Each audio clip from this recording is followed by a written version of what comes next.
jovens, eu sou o Bruno Gouveia e tá começando mais um episódio de Cabeça de Lab, podcast do Luiza Labs do Magalu. Esse aqui é o primeiro episódio da segunda temporada de 2020 e nessa temporada a gente vai ter umas mudanças. Você vai ver que a capa desse episódio já tá em outra cor e essa cor significa que a gente vai falar sobre coisas relacionadas a gente. Pra isso eu trouxe aqui duas pessoas do Magalu. Oi gente, meu nome é Estela Mazzoli, eu sou da equipe de agilidade organizacional aqui no Magalu. Tudo bom, galera? Aqui é a Lu, nas horas vagas o Pedro Alvim. Não, mas brincadeiras à parte, tem muitas Lus por trás da Lu, mas eu estou como responsável pelos times de conteúdo, redes sociais e marketing de influência, que cuidam da construção da persona, da brand persona da marca, que é a Lu. Excelente. Por que a gente tá aqui com pessoas que têm foco essencialmente em marketing de um jeito ou de outro, né? Porque a ideia de hoje é a gente falar em como a gente trouxe agilidade pro Magalu dentro do marketing. E aí a Estela ajudou bastante nisso, o Pedro vive disso, então acho que são as pessoas mais adequadas pra gente começar a falar sobre isso. Bom, então vamos lá.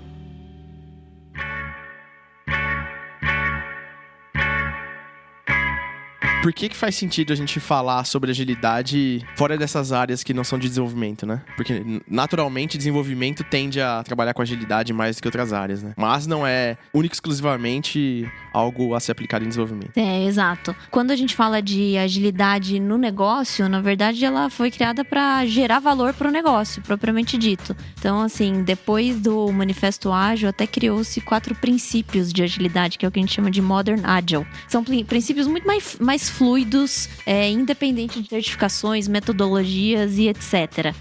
Mais para colocar a pessoa no centro, tornar as pessoas incríveis, e por pessoas aí eu tô dizendo não só os nossos clientes, mas as pessoas que fazem de fato os produtos ou serviços, entrega de valor constante, aprender e errar rápido, então falar muito da cultura do erro também. Então assim, eu acho que tudo isso exemplifica que agilidade não é igual a adotar Scrum, igual a adotar Kanban, ter post-it na parede, é muito mais do que isso e na verdade eu não preciso aplicar isso para pensar ágil, né?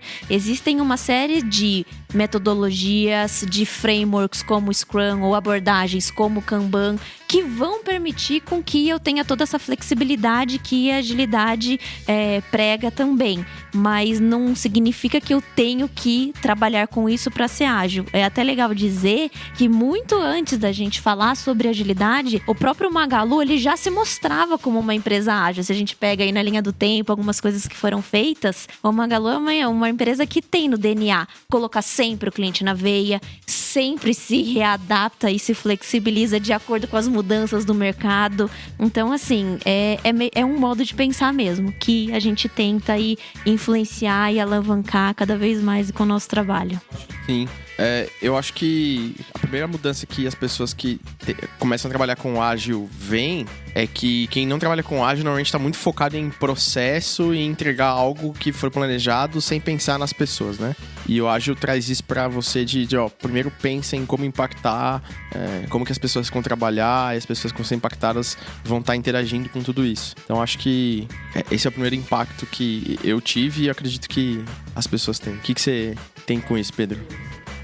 Eu acho que para quem trabalha com qualquer disciplina de marketing, já é muito habitual trabalhar no modelo Go Horse, porque ainda mais no marketing do século XXI é muito difícil você ter um planejamento estruturado, com diversas estratégias programadas, pré-definidas. É muito mais sobre real-time conversation do que qualquer outra coisa. E em social media isso é muito mais agravante ainda, porque não tem como você falar de marketing socialmente se você não falar de conversas em tempo reais, assim, por mais que a gente tenha ali datas que sempre vão acontecer naquele mesmo momento, o contexto dela é diferente, né, de ano para ano. Então, eu entendo que metodologias ou mindset ágil, ele pode ajudar muito as equipes a se organizarem, né? E não só entregar mais projetos, mais ideias, mas entregar mais valor para os stakeholders, né? Envolvidos ali com o ecossistema que elas atuam. Exatamente, é sobre isso, né? E quando a gente fala sobre agilidade no marketing, tem tudo a ver, porque o fato é que a gente vive num mundo que está mudando constantemente, gente, tem aquela sigla aí que a gente ouve muito falar hoje em dia, que é VUCA, né? VUCA, mundo volátil, incerto, complexo e ambíguo, em inglês. E obviamente isso impacta marketing também. Então, assim, aquelas campanhas grandes, os Big Bang Campaigns, planejamentos anuais, foco no lançamento, isso acaba que fica até meio que arriscado. Se eu perco, assim, meses e meses de planejamento, quando eu lanço, talvez não faça mais sentido aquele valor principal que eu pensei para ser pro meu produto ou pro meu serviço que eu tô lançando lá. Então, assim, substitui-se os longos planejamentos ou aquelas estratégias anuais por ciclos menores, seja de melhorias ou de readaptações. Lógico que, às vezes, quando a gente fala de grandes corporações, parece um pouco utópico a gente se desprender de grandes planejamentos. Algumas até existem, isso não quer dizer que não possa ser aplicado ágil, mas assim, ter esse pensamento e até essa abertura para ter ciclos pequenos ao longo do ano para ir trabalhando algumas melhorias e algumas modificações, é disso que a gente está falando. E por que isso gera valor para o negócio? Exatamente por isso, para tentar minimizar um pouco os riscos, para quando a gente lançar, a gente vai experimentando e vai melhorando continuamente, uma vez que as verdades hoje, elas não se perpetuam aí por longos períodos de tempo. E foi bem como o Pedro falou, né? A gente tem hoje um cliente que é cada vez mais conectado, cada vez mais empoderado e cada vez mais exigente, né, Pedro? Ele quer valor a todo instante, a concorrência é cada vez maior sobre isso. Então, se a gente não tiver isso, não nos nossos processos, mas assim, internalizar da forma que, como a gente pensa, que foi que você falou, né? Desenvolver pessoas mesmo. Em algum momento a gente vai esbarrar isso. No dia a dia, a correria do dia a dia vai nos atropelar. Então, às vezes é um trabalho bem conta-gotas mesmo, que a gente não faz sozinhos, enquanto consultores ágeis, coaches ágeis, enfim. A gente precisa mesmo ter influenciadores internos mesmo. O Pedro, que a gente trabalha muito juntos, porque é dia a dia, é um trabalho constante. Sim, acho que tem tudo a ver com você saber mudar sem se quebrar, né? Uhum. Que é bem o que o Pedro trouxe aí também.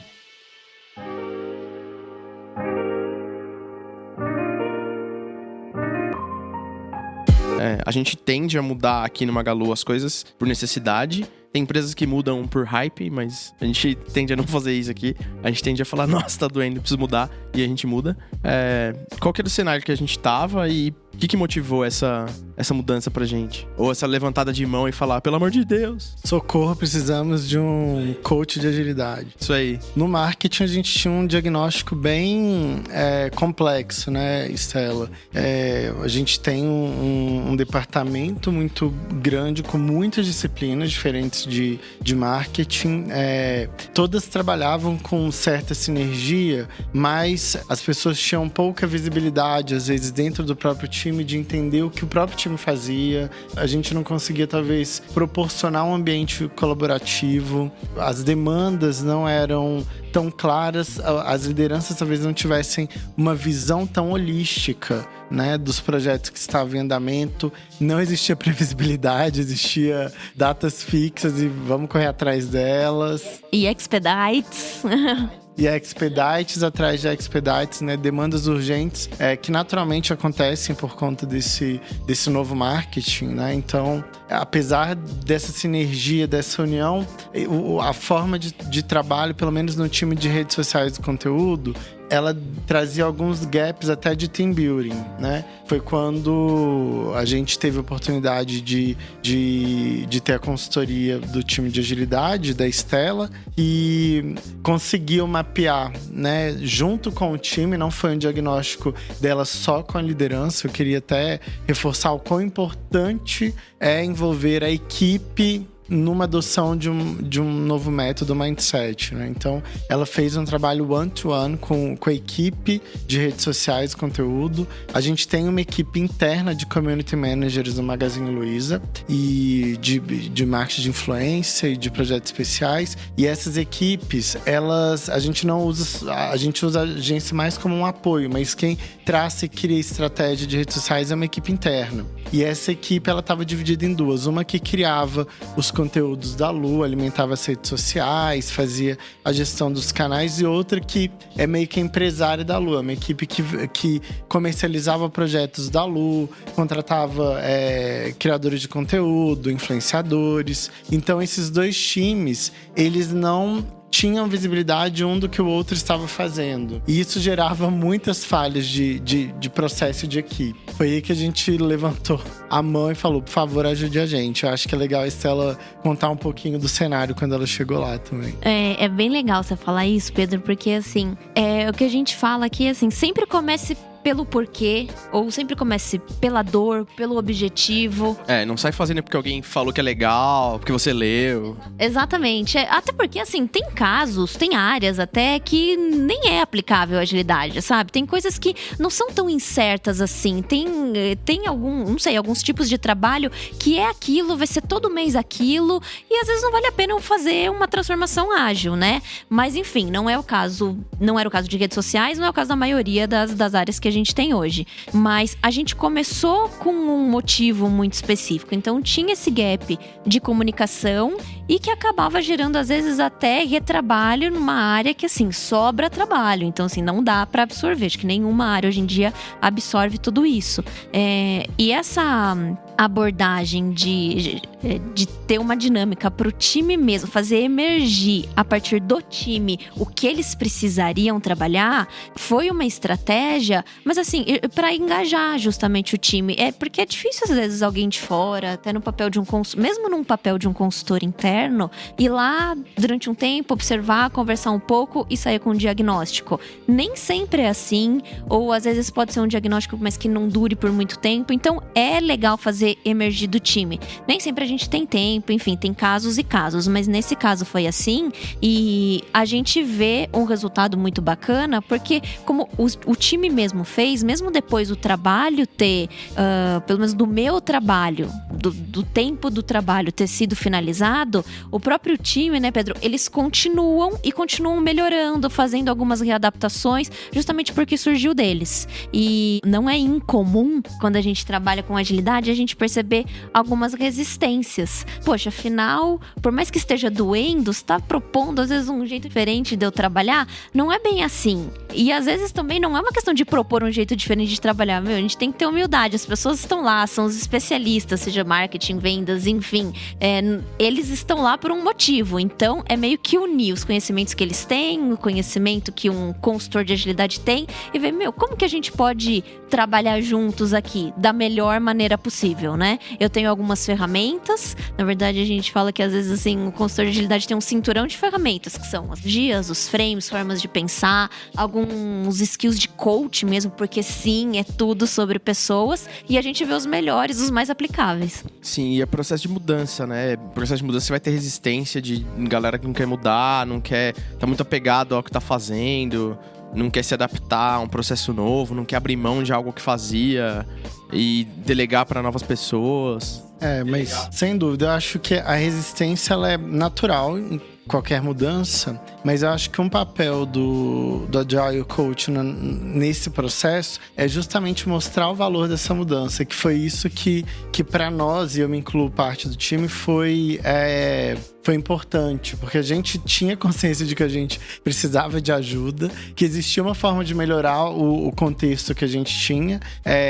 Então, o time foi muito aberto, né? Ele estava muito aberto a isso, mas uma primeira etapa que para mim foi fundamental foi nivelar o conhecimento, foi ter feito um trabalho de education mesmo, de explicar o que era esse modelo mental, o que eram essas ferramentas, né? Eu já tinha tido experiência com Scrum, por exemplo, em outras empresas que eu passei, mas eu nunca tinha visto ela aplicada também no modelo de marketing, né? Numa equipe de marketing. E muita gente nem tinha tido acesso ou contato com esse tipo de metodologia, de formato de trabalho. Então, a partir do momento que você entende o que é o Kanban, você entende como fazer uma planning, a importância dos rituais, né, de alinhamento, de ser visual para todo mundo enxergar, isso tudo vai dando os alicerces para que depois o time se engaje, consiga construir o que é mais adequado para a realidade deles, né? E não ser impositivo, ser construtivista, né? Não ser sobre top-down, sobre a liderança ou um consultor interno chegar lá e impor o modelo de trabalho, e sim algo que seja colaborativo e que faça sentido na cabeça deles, né? Então isso acho que foi um grande aprendizado, né? Eu sei que para outras lideranças é difícil a implementação de uma metodologia ágil, porque dá muita autonomia para a equipe. A equipe fica muito empoderada, porque eles acabam tomando as decisões que antes eles tinham que recorrer única e exclusivamente a você. Pra liderança, o maior impacto é você saber falar que agora você não toma mais tanta decisão quando você tomava. Exato, mas aí me fez refletir, inclusive, Bruno, se o meu papel era ter que tomar decisão. Por que a minha equipe não pode ter essa autonomia? Por que eles não poderiam se sentir empoderados para tomar decisão? Será que o meu papel não era muito mais garantir a direção dos projetos, garantir o desenvolvimento deles? Então, o papel do líder ele é colocado muito à prova por esse modelo, porque você entende que o líder está ali para tirar as pedras do caminho, para ajudar a desbloquear, para poder garantir que os rituais aconteçam, ser um sponsor do projeto ali e, ao mesmo tempo, garantir que o barco não está indo para o lugar errado, que as priorizações estão sendo feitas tão adequadas com os drivers estratégicos da companhia, né? Então, para mim foi muito importante como liderança, mas mais do que isso, ver a equipe dando esse salto de desenvolvimento foi, para mim, um dos melhores trabalhos de team building já feitos dentro de uma equipe que eu liderei, entendeu? Então, eu acho que tem a resistência. Eu falei tudo isso para falar que a resistência ela é natural, mas se não houver abertura, principalmente dos líderes, em perder a centralização ali da tomada de decisões, você não vai conseguir ter bons resultados. Você tem que dar autonomia pro time, né? O que eu aprendi ao longo dos anos, nas mudanças que a gente passou aqui no Labs, é que quando você começa a liderar em escala, você tem que começar a saber que seu papel não é mais tomar decisão, é guiar os outros para tomar decisão corretamente, sabe? Isso muda completamente a maneira que você trabalha, que você vê valor no seu trabalho, em que você enxerga valor e dá feedback para os outros. Então, acho que uma das grandes lições que eu aprendi assim, ao longo dos anos foi isso, saca? Quando você tá em 30, você consegue tomar decisão e tomar bastante coisa na própria mão, assim. Quando você tá em 300, em 500, em 1000 e aí crescendo, esquece, não funciona. Exato, tem que pensar mesmo em escalabilidade, assim, até tiver ouvintes aí que estejam trabalhando, tendo algumas pedras no caminho para o começo de uma implementação, às vezes a gerência, alguma camada aí da liderança, não generalizando, mas é um pouquinho mais comum ter resistência nesta camada mesmo, justamente por isso. Tô falando de equipes autônomas, então assim, qual que é o meu papel? Então, primeiro, vamos explicar o que são equipes autônomas. Não equipes que, na verdade, não precisam de uma liderança, longe disso, mas elas têm um grau de independência que faz com que as pessoas elas saibam muito bem os seus papéis, elas tenham a abertura suficiente para poder tomar a decisão um pouco mais rápida. Qual que é o norte? O meu norte é aquele, o meu objetivo não muda. Agora, como eu posso me readaptar?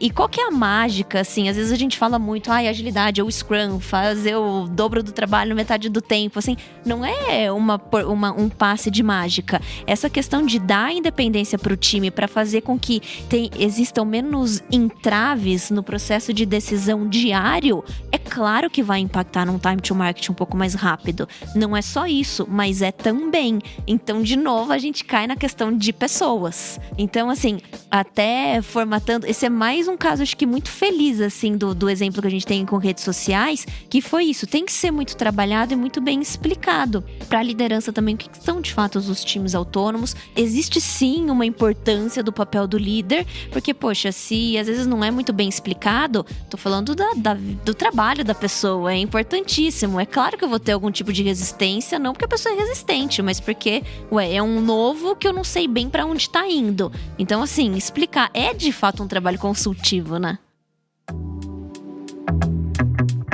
O que que você teve de feedbacks do time, que você percebeu que eles falaram pra você, e feedbacks que entre eles acabaram rolando pra acabar negociando e mudando tudo? O principal feedback que eu tive foi perceber que o time estava muito mais integrado e alinhado. Isso se refletiu, inclusive, na melhora da nota de clima da área, assim. Depois da implementação dos rituais, né? Hoje o time se reúne todos os dias, 15 minutos, para poder contar um para o outro o que eles estão fazendo, para eles se organizarem, para que eles se ajudem. Tem a retro depois do projeto, onde é uma espécie de reunião de learnings, onde você vai criando essa confiança de poder dar um feedback pro outro, né? De como a gente poderia ter feito melhor isso, que a gente não deveria repetir. Que é a questão do aprender e errar rápido, né? Exato. E saber onde eu errei pra não errar mais. E fazer acordos entre eles, né? Seu time era muito novo? A galera era mais nova? A galera se conhecia de mais tempo? Não, e é engraçado, porque não era um problema de relação interpessoal, não era um problema de produtividade, porque era um time que tinha uma entrega muito alta. A nossa equipe não tinha uma questão de otimizar a entrega ou de melhorar a relação interpessoal necessariamente. É que a minha dúvida é o quanto eles já se conhecerem de repente ajudou o processo. Eu acho que sem dúvida. Eles já tinham uma relação muito boa e isso facilitou. O que deixou mais claro para eles era a questão de ser multidisciplinar, de eu poder ajudar no trabalho do outro, eu conseguir ajudar numa demanda que não é só do meu chapéu. E isso mudou muito, acho que a percepção deles em relação ao valor que eles têm para a equipe, né? De, cara, eu posso ajudar em um projeto fazendo uma tarefa que não necessariamente é minha responsabilidade aqui. Então isso ajudou muito. Mas mais do que isso, o feedback também interessante é que eles mesmos entendem que se eles não fizerem uma planning semanal, eles não conseguem se organizar e fazer os alinhamentos normalmente como eles se habituaram com os rituais. Então eles mesmos às vezes falam, gente, vamos fazer a nossa planning, tá na hora de fazer a daily. Eles têm essa auto-organização ali. E é importante, talvez, o papel da liderança nesse aspecto também, de garantir que, cara, a gente tá fazendo a daily todo dia, vamos puxar de ser o sponsor disso, né? De falar, precisamos fazer... De fomentar essa cultura, né?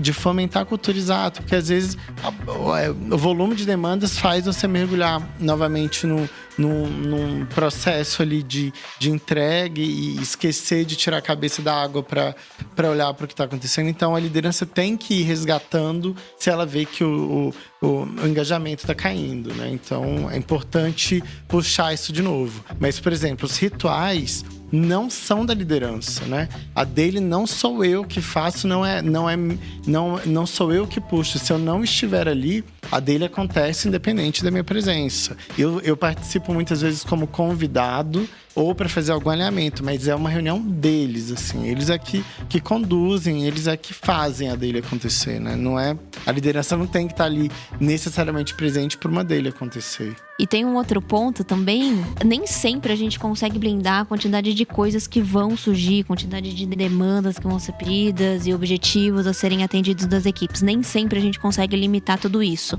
Mas o ponto é, quando entra da porta para dentro, a gente consegue se readaptar e ter novas formas de como endereçar tudo isso a fim de atingir os objetivos que a companhia precisa. Então foi exatamente isso, assim, o volume de trabalho não diminuiu e este nunca foi o objetivo do trabalho, até porque é outra coisa aqui pra gente fazer. A gente até tem, enquanto equipe de agilidade organizacional, a gente trabalha muito sim com a alta liderança do Magalu, mas o ponto não foi esse aqui em redes sociais, mas é uma equipe que continua com as emergências, que claro, redes sociais, cuida da rede social de um varejo digital, de uma plataforma digital. Então assim, tem muitas coisas, mas a flexibilidade e a adaptabilidade é que foi retrabalhada, né? Um outro ponto legal que assim, a equipe de redes sociais, eles cobrem até algum fluxo de fim a fim em redes sociais. digitais, trabalhando com conteúdos e com influenciadores. Então a gente pode dizer sim que é uma equipe multidisciplinar, mas é uma equipe que tem interferência de outras áreas também. Então, antes da gente começar o trabalho, a gente não formou uma squad de fato, pessoas olhando de ponta a ponta, fim a fim, mapeando todo o fluxo de valor. Foi sim uma parte do fluxo de valor, porque se a gente fosse fazer isso, a gente teria que envolver outras diretorias de outras áreas que na época, enfim, não daria para ter envolvido. Então, assim, o bom às vezes é inimigo do ótimo. Então, o que às vezes eu percebo que foi uma iniciativa até da equipe? Eles têm essa prática de dailies, que na verdade tá lá não porque é o frame do Scrum fala sobre essa cerimônia, é porque de fato é uma equipe que tem a necessidade de realinhar as prioridades todos os dias. Então, em alguns dias, eu vejo lá pessoas de outras áreas sendo convidados da daily. Naquele dia ou naquela semana a gente tá com alguma coisa de outra área que não participa do grupo deles, pegando, vem pra nossa daily ou vem pra outras cerimônias e participa junto com a gente. Então, assim, não precisa necessariamente, seria o mundo ideal, sim, a gente ter uma squad, pessoas olhando pro fluxo de fim a fim, mas não foi possível na hora, então a gente não esperou isso acontecer. Foi se readaptando e aí é legal a gente ver a criatividade aí das pessoas quando as coisas estão no dia a dia e elas precisam se adaptar e aí a criatividade surge, as soluções novas surgem mesmo. É bem o negócio de ver as ferramentas e saber usar, né?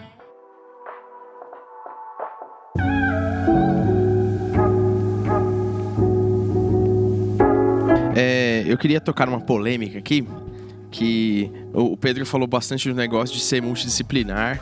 E aí, lá atrás, na minha carreira, quando eu comecei a trabalhar com coisas multidisciplinares, quem era muito tradicionalista e conservador no trabalho, tipo de, putz, cara, eu sou pago pra fazer A e eu só faço A. Você tá querendo que eu faça A, B e C junto? A grande coisa que, se você tá escutando e se identificou com isso, eu vou falar o seguinte: a gente tá num mundo que é de escala e é muito dinâmico. Você não pode se apegar muito a essas coisas, porque no fim do dia a gente tem que realizar coisas. Hoje em dia não dá mais pra gente trabalhar tão segmentado e tão cada caixinha faz o seu. Não dá pra fazer isso. Seria muito legal se desse, porque ia ser mais fácil da gente conseguir estruturar a resolução dos problemas, mas não é mais assim que funciona. E isso não é só nesse ramo, sabe? Em vários ramos diferentes. Desde da mecânica que você leva o carro para a concessionária, para o fluxo de vendas, sabe? Todo esse tipo de coisa é impactada pela agilidade e pela dinâmica do mundo atual. Então, se você tá ouvindo aí e pensou nisso, você pega um pouquinho aí que você vai colher mais frutos legais do que se privar de colher essas coisas bacanas que podem acontecer na sua carreira aí. Exatamente. O fato é que, assim, as zonas cinzentas, elas existem e vão continuar existindo. E são nelas que você aprende muita coisa. Exatamente. Você pode se surpreender, né? É claro que, assim, existe sempre aquela especialidade core, aquele assunto que você tem mais paixão e que pode te mover e te motivar a você ser especialista mesmo naquilo, e tá tudo super bem. Agora, quando a gente fala de profissionais em T, é até assim, no mundo que a gente vive hoje, que de novo, não sabemos o dia de amanhã, acaba que é até um ponto aí seguro, se é que a gente pode dizer assim, pro seu dia de amanhã. Poxa, eu tô apto a fazer mais do que uma coisa, então assim, às vezes eu posso me readaptar. E também, quando a gente fala de equipes multidisciplinares, se eu sei pelo menos um pouquinho do cercado da outra pessoa,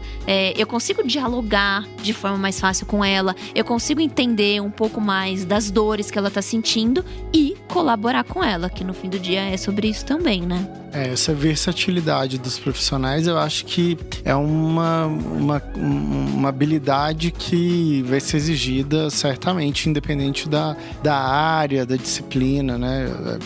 Não é pelo fato de acumular funções, mas é o fato do valor que ele vai ter pro business, né? É melhor você ter alguém ali multidisciplinar, alguém que consiga transitar entre áreas e fazer entregas relevantes em diferentes disciplinas, ou ter uma pessoa que só consegue entregar A, né? Como o Bruno exemplificou. Então, acho que é excelente, muito válida essa reflexão para pensar em futuro, assim. Acho que o modelo tradicional de carreira, né? De crescimento dentro de uma carreira, ele está fadado a não existir, né? É mesmo porque a gente tá à beira de uma mudança. A gente já tem várias carreiras acontecendo, mas eu acho que a gente vai ser cada vez mais impactado e vai ver mais isso acontecendo, de carreiras mudando por causa de tecnologia, sabe? De tecnologia trazendo automações novas, capacidades de uma pessoa gerar impacto de várias, e a gente ter novos papéis para conseguir fazer isso acontecer em escala, que eu acho que o problema e o mundo hoje em dia cada vez mais rema para esse lado, né? De tratar e resolver coisas em escala. Então...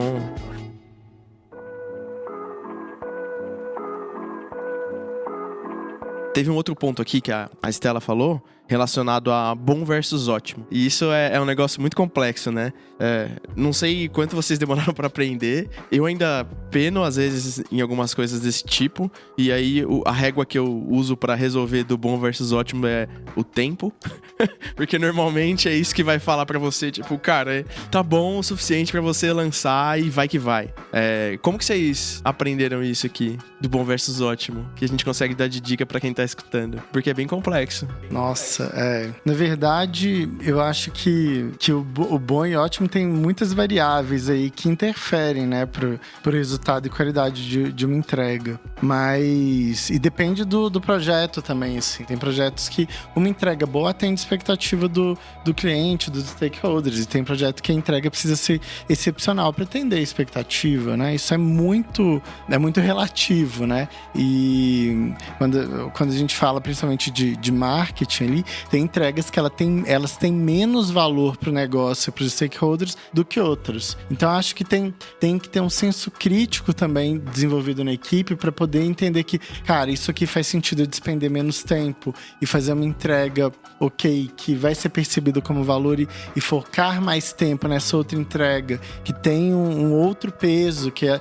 um stakeholder que vai dar mais visibilidade, que vai dar mais valor para isso do que qualquer outra coisa. Então, faz parte também do desenvolvimento do olhar crítico do time ali e entender e priorizar o que faz mais sentido também, né, pro negócio. Então, eu enxergo que a questão do bom e do ótimo, ela precisa ser ponderada de acordo com o contexto, de acordo com o projeto, com a equipe, com a empresa. Não sei, é uma visão muito pessoal minha. A minha ideia é muito em linha com a sua também. Até pegando um pouco o ciclo da Lean Startup, que o pensamento Lean é o guarda-chuva também de tudo isso. Então, assim, o que seria traduzir aqui no nosso dia a dia? Eliminar desperdício, ou seja, tudo que não vai gerar valor para o meu cliente final, não é que eu não tenha que fazer, mas eu vou despender menos tempo. Então, assim, às vezes a gente fica meio apegado ao ótimo, e não que esteja errado isso, mas assim, uma vez estabelecido o valor, ok, eu querer percorrer o ótimo nessa entrega de valor, e o restante eu ir ponderando e, enfim, equilibrando. Então, eu acho que o bom versus o ótimo, quando eu aprendi, pra mim também é muito difícil, é uma luta interna, na verdade, mas assim, quando... É deixar rolar. As primeiras vezes que aconteceram, eu vi que realmente, se não fosse isso, não teria acontecido, confessando aqui, e aí tentar me lembrar disso das próximas vezes. Mas assim, eu confesso que quando eu estava há alguns anos atrás aprendendo sobre esse ciclo de melhorias, de não ter o foco, de novo, às vezes o marketing tradicional, a gente vê muito foco no lançamento, mas tentar mudar o foco. Seu foco na melhoria. Eu tenho meu lançamento, mas será que às vezes não dá para eu trazer um pouquinho antes e testando e melhorando para, enfim, eu ir até minimizando os meus riscos com tudo isso? Eu tava lendo um case de uma empresa que ela comprou o espaço dela no Super Bowl, que, enfim, a gente sabe de toda a importância que tem, e as marcas prezam por ter aquela big surpresa naquele momento, mas na verdade é um grande risco, porque vai que não gere todo aquele boom que eu pretendi e que eu paguei por ele, né? Então teve uma marca que ela testou uma fração do vídeo que ela ia postar no Super, que ela ia propagar que ela ia veicular no Super Bowl antes, em mídias sociais, testou, viu como que foi o engajamento do público, viu se realmente foi aquilo que ela esperava, e aí ela lançou o filme completo no Super Bowl. Então, assim, não é que não teve o foco no lançamento. Poxa, paguei caro por aquele espaço, eu quero ter sim o meu auge naquele momento do lançamento. Mas, assim, eu fui reiterando, entendeu? Eu vi de forma muito clara o pequeno ciclo sendo incorporado aí nesse exemplo. Tem. E falando sobre isso, o feedback ele pode vir ou da audiência, ou do cliente interno, de um stakeholder. E tem um modelo mental que a Estela trouxe muito pro time, que é a melhoria contínua. Então, assim, a partir do momento que você faz uma entrega, consciente ou não de que ela não é ótima, ela é boa, né? Há espaço para melhoria. Então, a partir desse momento, o time pode optar por olhar para o processo do projeto e entender onde era possível melhorar, né? E isso garantir que uma próxima entrega seja ótima, né? Então, existe também, dentro das metodologias ágeis, esse momento de parar a bola, de olhar para como foi conduzido e entender se ali naquele momento faz sentido, né, trabalhar e discutir sobre como poderia ter sido melhor, e implementar isso através de acordos, de definições de novos fluxos, processos, né? Exato, a cerimônia de retro é um dos mecanismos que a gente tem, e eu acho que tem que ter mecanismo mesmo para blindar aquele tempo que o time vai despender para pensar nisso, senão o negócio começa a embolar. Mas não é o único meio. É só uma cerimônia que eu acho ela super feliz, porque ela é bem adaptável a muitas agendas e ela permite que o time olhe para melhorias pequenas, né? Em pequenos espaços de tempo. Mas, enfim, não é a única forma. Mas correções de rota grandes, né? Sim, Apesar de ser num período curto, que é avaliado e considerado, tem mudanças significativas para todo o time, né? Exato. E é interessante porque você não percebe no curto prazo, e só quando você vai começando a revisar coisas mais para trás, com um longo prazo maior, você começa a sacar o que tá rolando e tudo mais. Isso é muito legal. A gente, depois de um tempo aqui no Labs fazendo várias coisas, a gente começou a refletir sobre 6 meses, 1 ano, 1 ano e meio, 2. E aí a gente falava, caramba, olha a quantidade de coisa que a gente fez. Mas no curto prazo você tem uma percepção diferenciada. E olha como é interessante, porque as coisas se conectam muito, né? Hoje a gente vê uma porção de buzzwords que a gente fala, mas é que na verdade uma coisa vai puxando a outra. Então, assim, perceber e medir tudo isso se eu não tiver dados por trás. E hoje essa cultura data-driven tá tão em voga. Como que eu vou... Nem sempre as métricas são muito claras. Eu tenho que ser até criativa para medir alguns impactos. Por exemplo, como medir um impacto desse? Às vezes não é... Poxa, qual KPI ou qual métrica que eu vou ter para medir tudo isso? Eu tenho que criar. É um desafio, inclusive, da nossa equipe interna de agilidade organizacional. A gente precisa, provar o nosso valor para o negócio. Então, a gente tem discussões de como que a gente vai fazer tudo isso. Então, assim, questão da cultura data-driven. Como que eu vou ver aonde eu errei? Não para cultuar o erro, mas sim para eu saber o que eu errei, justamente para não errar de novo. Então, aí a gente vê a discussão da cultura do erro. E entender, não é que eu tô celebrando o erro, mas eu preciso entender e eu preciso ter uma segurança aí relativamente boa, porque também uma cultura que não absorve erro, a tendência é que as pessoas se mantenham dentro da caixinha, não vão dar nenhum passo a mais, ou seja, nenhuma inovação a mais, porque se eu errar, eu vou ser duramente penalizado, e aí deixa eu ficar aqui na minha caixinha, que é muito mais seguro. Uma liderança que dê espaço para tudo isso. Então, assim, falar sobre liderança servidora, colocar muito os interesses do time acima do meu, e eu conseguir liderar, e eu conseguir me entender, autoconhecimento também, para eu estar apta a fazer tudo isso, comunicação não violenta. É legal que, assim, todos esses temas que a gente vê saindo, lendo, que a gente está estudando, uma coisa acaba se conectando com a outra, né? Quando a gente fala de transformação digital e modelos ágeis de trabalho. Tem 2 recados para quem tá ouvindo aqui, que é um recado para cada perfil de pessoa, né? Se você é líder e tá ouvindo, o seu papel é muito criar o terreno para as pessoas que interagem com isso. Desenvolver senso crítico é algo super complexo, que você consegue fazer dando contexto e transportando um pouco da experiência que você tem, o que você já passou e o que você consegue dar de mentoria ali, né? Baseado no que você já passou, até experiência e tudo mais. E você que tá sendo liderado, você tem que ser curioso e sabe, questionador. Senso crítico tem a ver com você ser crítico, né? Então, é interessante você observar isso, e você que está sendo liderado, usando papel, ser líder do seu líder, conduzindo ele para uma coisa que você precisa saber, uma coisa que às vezes ele não tem contexto e precisa de uma guia sua para saber que vai errar se tomar uma determinada decisão, ou se desenhar as coisas e alinhar com outras áreas, baseado em uma informação que ele tem, mas você talvez tenha mais contexto. E, na verdade, acontece bastante nesse meio de times que são autônomos, eles terem mais contexto do que os líderes de muitas coisas, assim. É bem comum isso, assim. Eu passo isso no dia a dia, tem muita coisa que meu time sabe muito mais que eu, assim. E é meio doido, porque eu fazia o que eles fazem, nos sistemas que eles fazem.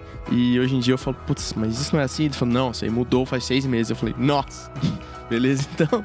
E eu acho que o líder não é o que tem que saber todas as respostas, né? Eu acho que o líder, ele tem que ser servidor, ele tem que estar mais ali para conseguir traduzir, né, os direcionamentos estratégicos para a equipe, do que necessariamente ser o especialista naquilo, né? Ele precisa, aliás, formar, né, novos líderes que consigam ter essa visão estratégica, visão holística. Então, vejo que o papel do líder, ele, nesse contexto que o Bruno está colocando, é muito importante, e as metodologias ágeis não diminuem isso, entendeu? E que é uma percepção inicial de muitos líderes, né? A metodologia ágil, na verdade, ela potencializa a importância do líder. Elas dão todo o ferramental, né? Exato.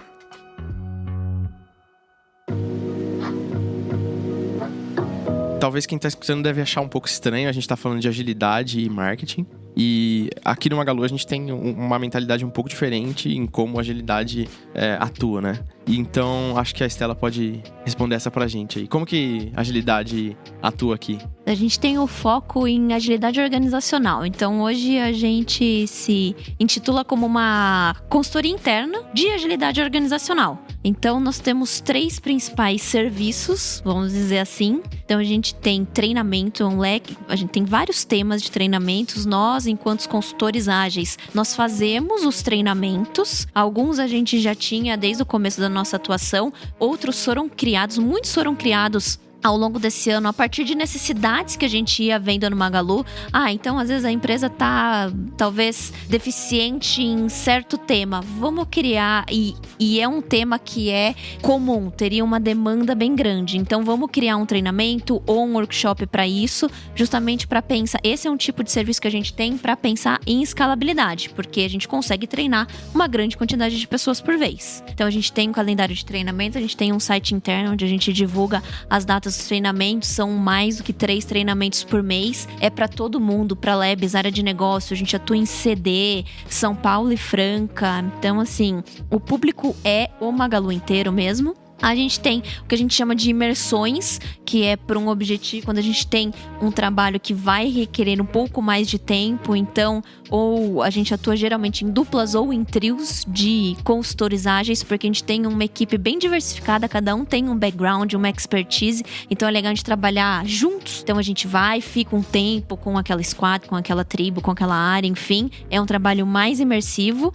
A gente tem que priorizar, geralmente a gente vai pelos objetivos ou dores que tem mais a ver com os principais OKRs da companhia, e é assim que a gente prioriza os nossos trabalhos de imersão. E a gente tem as mentorias, que são papos individuais, onde a gente tenta dar, na verdade, um quick win para os nossos clientes. Aí é tão simples quanto achar um espacinho na agenda nossa, do mentorado, e aí a gente faz essas mentorias. A gente usa muito até para fazer um acompanhamento de imersão. Então, por exemplo, eu tenho muita mentoria com o Pedro, até com as outras pessoas da equipe dele, para ver, e aí, como que tá indo, como que não tá, não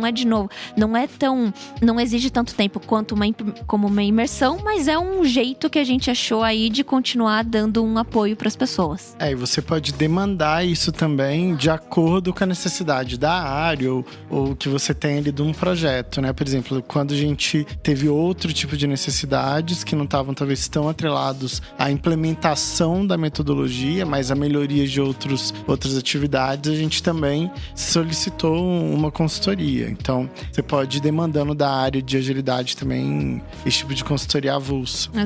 Exato. Todos os 3 serviços aí são proativos e reativos. Sim. A gente aqui no Labs tem a facilidade de andar até vocês. Exato, dá também.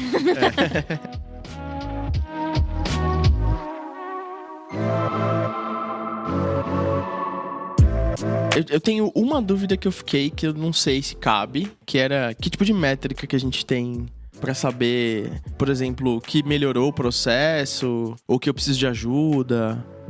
Eu não sei se cabe. Assim, depende da área, né? Porque métrica é um negócio muito particular. As de praxe, lead time e throughput, a gente até tentou trabalhar com a equipe do Pedro. Só que, na verdade, por mais que elas entregariam algum valor, não pegou de jeito nenhum. E quando não pega de jeito nenhum, é porque não vai usar pra nada. Eles falaram, o que adianta, às vezes, eu diminuir o meu lead time se o meu prazo nunca vai mudar? Se o Fred chegar aqui e falar que é pra amanhã, vai ser pra amanhã. Meu lead time pode ser de 5 dias. Se for pra amanhã, vai ser pra amanhã, entendeu? Agora, por exemplo, às vezes a nota de clima dele aumentar pode ser uma métrica bem sucedida disso.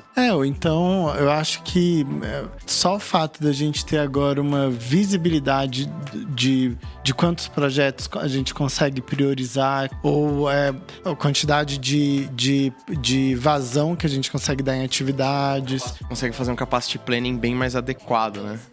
Eles usam bastante o gráfico de burn-up. Isso é legal, porque dá pra ir dosando, entendeu? É uma área que tem muitos projetos ao mesmo tempo. Então, dá pra ver se o ritmo que eles estão indo tá bom, porque isso era uma reclamação que às vezes eles tinham.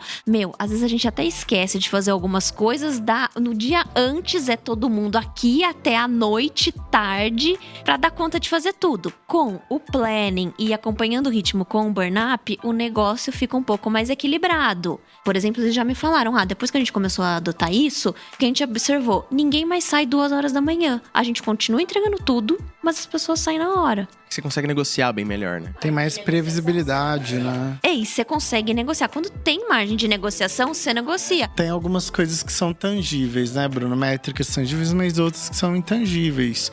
Eu percebo coisas que... Eu percebo uma equipe diferente, um time diferente pós-implementação da metodologia. Eles mesmos têm essa percepção de que há uma sinergia maior, uma integração maior, tem a visibilidade do trabalho um do outro, há um senso de colaboração maior agora. Já não há incômodo, por exemplo, do outro fazer algo que é da minha responsabilidade se ele estiver me ajudando. Então, tem muitos indicadores que talvez não sejam tão tangíveis, mas que impactam no trabalho da equipe do dia a dia. Talvez a entrega, você tá entregando mais, tá entregando melhor. São duas perguntas meio default, né? Mas é importante a gente falar disso, sim, porque assim...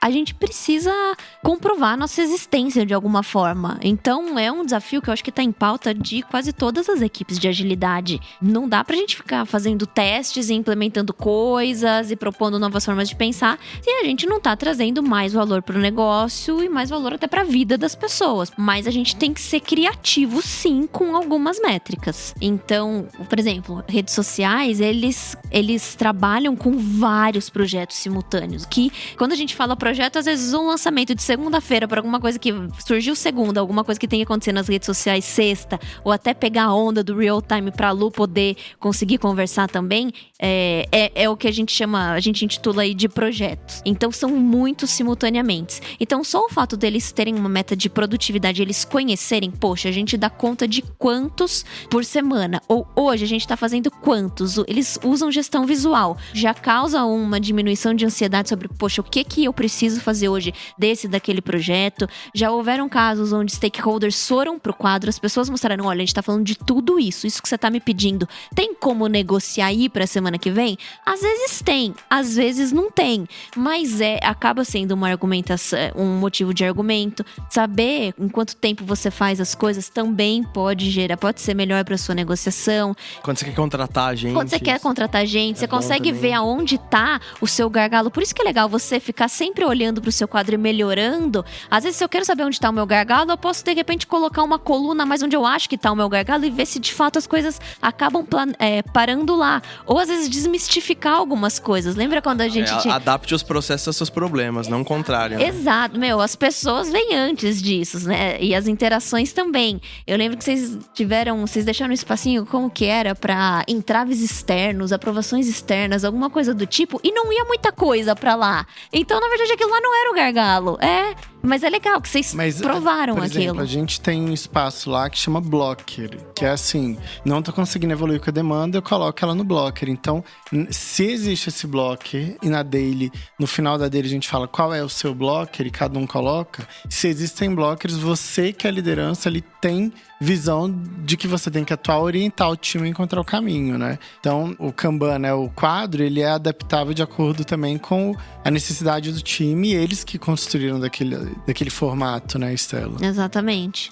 A gente tem uma in-house também no Magalu e eles comentaram que depois de algum tempo que eles adotaram alguns frameworks ágeis, eles conseguem continuar entregando tudo que eles precisam entregar, mas o time que saía 2 horas da manhã todo dia tá saindo no horário. Então, assim, a gente vê um ganho aí de produtividade. É legal também a gente atribuir algumas métricas que de fato vão medir o valor ou como que o cliente tá percebendo, sejam stakeholders internos ou externos, pra gente atribuir também aí o sucesso de tudo isso. Mas algumas coisas em relação a dia a dia do time, como que tá melhorando em termos de produtividade, eu diria que é um pouco mais fácil da gente conseguir perceber e daí metrificar. Mas a gente tem que pensar aí em todo o ecossistema de métricas, porque a gente precisa, sim, se provar e provar até para as pessoas, para elas poderem adotar tudo isso e ver se precisa adotar, né?